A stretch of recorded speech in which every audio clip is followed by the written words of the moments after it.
Ya seguimos aquí en TV Pública Paraguay en esta cobertura especial sobre las elecciones de Estados Unidos de América, compartiendo la mesa con el ingeniero Ricardo Canese y también el senador Hugo Estigarribia. Acompaña también en mesa de trabajo Fernando Benítez desde Radio Nacional del Paraguay. Bueno, todo un placer para mí estar en esta tarde aquí y vamos a continuar con esta especie de análisis. En realidad no es tanto un debate, sino más bien una mesa de análisis que tenemos en esta tarde, acompañando las elecciones en Estados Unidos. Y quiero preguntarle al senador Estigarribia, ¿qué es lo que busca el elector norteamericano? ¿A qué vota o qué cosas le importan hoy al American Citizen, al ciudadano? Yo creo que le importa mucho la economía. Sobre todo puedo hablar con propiedad, porque estuve en julio en un seminario en la George Washington y he podido hablar con los electores en general. Y aunque para nosotros parecía lejana la posibilidad de que el señor Romney pelee, allá lo veían muy cercano. ¿Por qué? Porque la economía de Estados Unidos ha progresado con Obama de la situación en la que estaba al terminar el periodo de Bush, pero no lo suficiente. O sea, sigue la recesión, sigue el desempleo alto y el norteamericano prioriza la economía. Incluso me acuerdo, y quiero dar un ejemplo, cuando Bill Clinton, un casi desconocido ignoto gobernador de Arkansas, un estado chico, le participa en un debate con George Bush padre, le dice: tu problema es la economía. Economía es la economía, estúpido, le dice. El Bush padre había ganado la guerra de Irak, la primera guerra, ¿cierto? Y todos pensaban que él iba a ganar las elecciones, y ganó Clinton, por la economía. La economía para los americanos es fundamental. Otra es la teoría de la superpotencia, que manejan sobre todo en los grandes países. Lo manejan los brasileños, la manejan los norteamericanos, son nacionalistas. Es América y el resto veremos.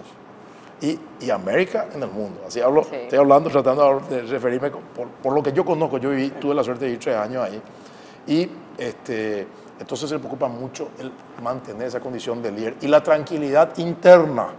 La tranquilidad interna. Por eso el tema política exterior es clave para los norteamericanos. Y en ese sentido, mira, la economía y la política internacional, y sobre todo después de lo que pasó en el 2001, con los atentados contra las Torres Gemelas, el tema de Bin Laden, ya vieron que lo externo entra a la seguridad interna. Entonces, yo diría, la economía es fundamental. Otra cosa que está entrando mucho en los Estados Unidos son los valores. O sea, el conservadurismo versus el progresismo.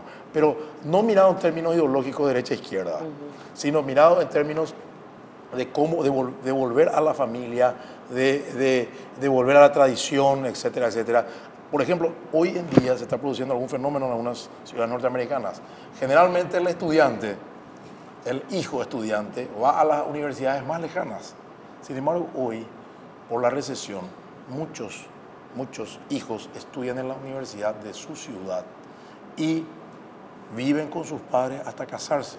Se produjo algún cierto fenómeno de cambio por la recesión económica, la crisis hipotecaria que dejó a muchos sin casa, a muchos en la calle. Entonces eso obligó a revertir ciertas costumbres, aunque no es la generalidad. El americano ha cambiado bastante con la última recesión. Ingeniero Canese, en este sentido, hablaba el senador de una crisis económica que marca hoy en día el mundo.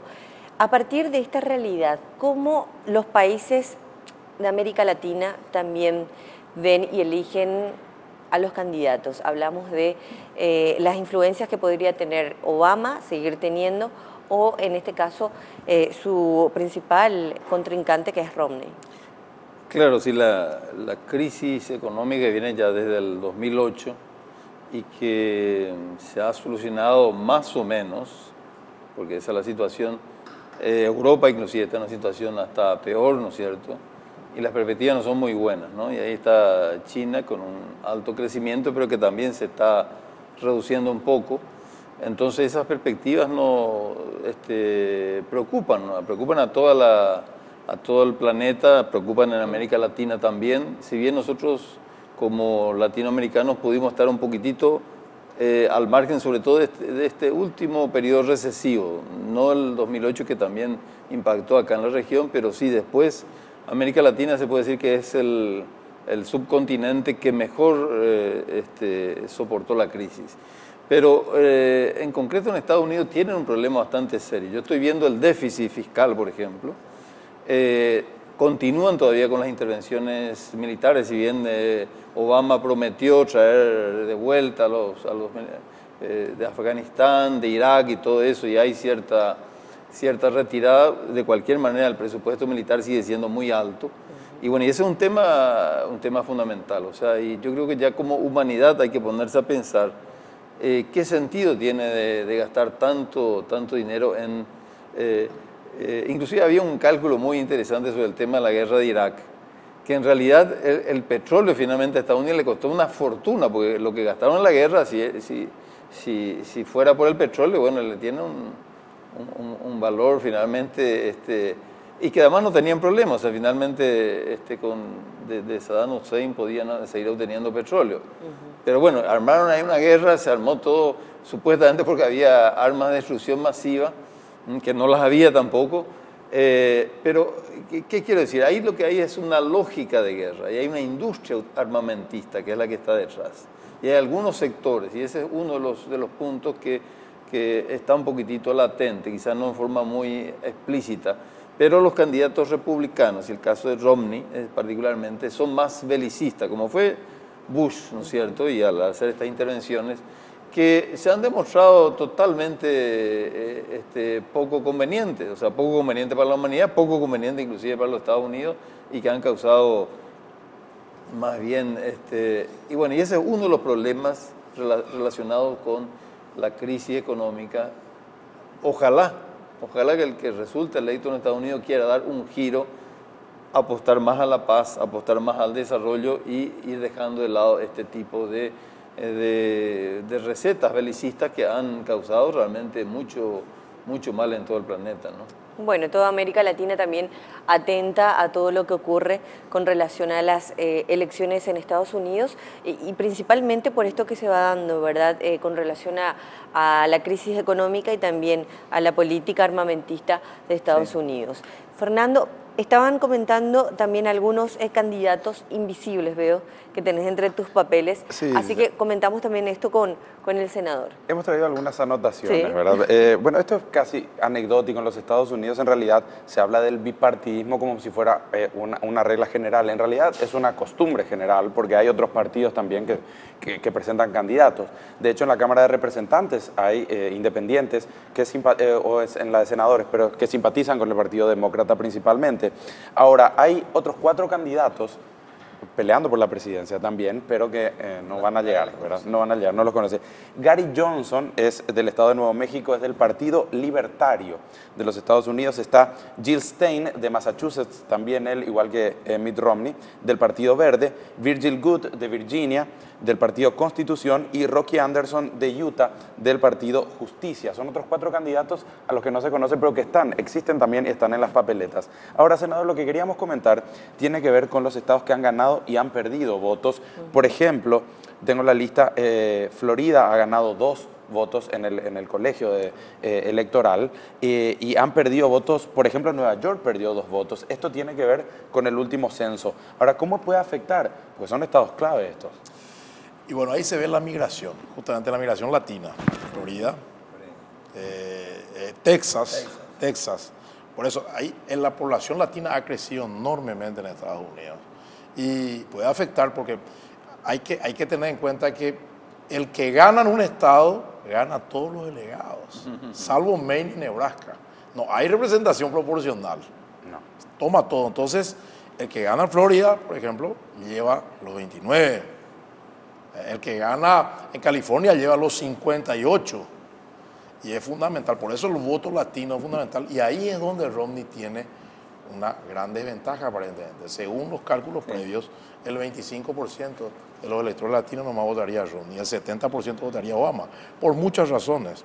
Romney, por ejemplo, estuvo apoyando a su compañero Ryan contra unas becas grandes que se le dan, que los latinos son mayoría, contra el Dream Act, que es la ley del sueño, se llama el sueño norteamericano, el sueño de ser latino, el latino de ser norteamericano, poder trabajar. Ahora te pueden pedir documentos.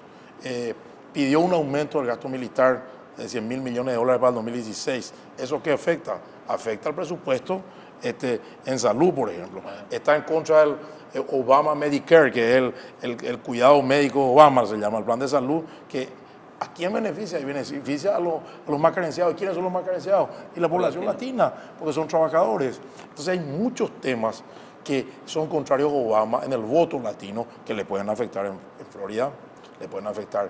En Texas no, porque es un estado muy republicano, pero eventualmente puede afectar. California, mismo en Nueva York hay muchos latinos de origen dominicano, salvadoreño, ecuatoriano. Y lamentablemente Paraguay es una minoría muy pequeña en Estados Unidos, aunque una minoría que aporta mucho para Paraguay en términos económicos, ¿cierto? ¿Ingeniero? Sí. No, coincido, ¿no? Realmente el voto latino va a ser decisivo, ¿no es cierto? Ha aumentado en relación a las últimas elecciones y particularmente estos temas sociales. Yo creo que el tema migratorio y laboral, dejando al lado inclusive cuestiones así más ideológicas, esos son temas muy sensibles. Salud, trabajo, la residencia, el que está ahí, que no sabe si le van a echar o no le van a echar. Y eso, claro, a lo mejor esa persona no puede votar, pero tiene sus parientes, sus amigos que son solidarios con él. Entonces, el voto latino puede ser muy decisivo. Y ahí es donde Obama lleva las de ganar, porque tiene esa política más solidaria que inclusive es una tradición de los Estados Unidos. Estados Unidos ha sido un país que recibió inmigrantes y ha sido siempre generosa con los migrantes. Sin embargo, digamos, el Partido Republicano se ha comenzado a poner en contra, como ha ocurrido en Europa. Ahora, en el caso de Europa, todavía es hasta entendible, pues son sociedades cerradas. O sea, el francés, bueno, es francés, nunca hubo migración, y entonces los que le venían de las colonias, lo que sea, lo veían como alguien extraño. Pero Estados Unidos siempre fue un país de migrantes. Lo único que, claro, viene la discriminación porque viene el que es moreno, el que es de América Latina, no es el anglosajón, no es el europeo, que fue la primera migración de Estados Unidos que fue muy bien recibida. Entonces, allí es donde viene la confrontación entre sectores más progresistas, como son los demócratas, y sectores más conservadores, como son los republicanos. Decisivo el voto latino, así como ya venimos hablando y como ya lo dicen también todos los medios internacionales, pero sin embargo, a pesar de esto, Fernando, las últimas encuestas prácticamente dan un empate técnico. Un empate técnico es muy poco el margen de diferencia. Mayormente están con Barack Obama estas encuestas. Hay una que le da una ventaja a Mitt Romney. El tema es que la diferencia entre candidatos es de 1,5%. Hay que tener en cuenta que el margen de error de las encuestas es de 2,5%. Entonces ahí las cosas pueden cambiar bastante. Hoy se vota también, quiero comentar esto, en Puerto Rico la posibilidad de independencia. Pero esto no ha corrido. Ya es la cuarta vez que van a intentar en Puerto Rico a través de un plebiscito que el pueblo decida si quieren seguir siendo un estado asociado, si quieren ser el estado número 51 ya de manera plena o si quieren ser independientes, pero no han conseguido hasta este momento cambiar este estatus y aparentemente Puerto Rico seguirá en el estatus en el que está. Quiero comentar algo. En el 2008 fuimos invitados, dos senadores, Marcelo Duarte, yo y el diputado Hacha y el diputado Pablo Mariño, fuimos invitados a conocer el sistema de juicio oral en Puerto Rico. ¿Por qué Puerto Rico? Pues el juicio oral norteamericano en español, ¿cierto? Y hemos podido conversar con mucha gente, están muy cómodos siendo Estados asociados. Mantienen su condición de puertorriqueños, pero pueden moverse dentro de los Estados Unidos con norteamericanos, pueden estudiar en las grandes universidades, pueden trabajar. Entonces, yo no he percibido un nacionalismo que haga que Puerto Rico pueda independizarse o incluso que pueda ser el Estado 51. Son puertorriqueños asociados. Entonces, comento una experiencia que a lo mejor se aplica en la votación, sí o no, porque los pueblos cambian. Pero nuestra experiencia fue muy interesante porque muchos magistrados paraguayos van a conocer el juicio oral ahí, porque es en español. Para nosotros fue interesante porque está el Código Procesal Penal en la Cámara de Diputados. Bueno, vamos a seguir hablando entonces más en instantes sobre estas elecciones, históricas elecciones en Estados Unidos, eligiendo al presidente de la República. Nosotros vamos a hacer una breve pausa y ya volvemos aquí en la transmisión especial de TV Pública Paraguay.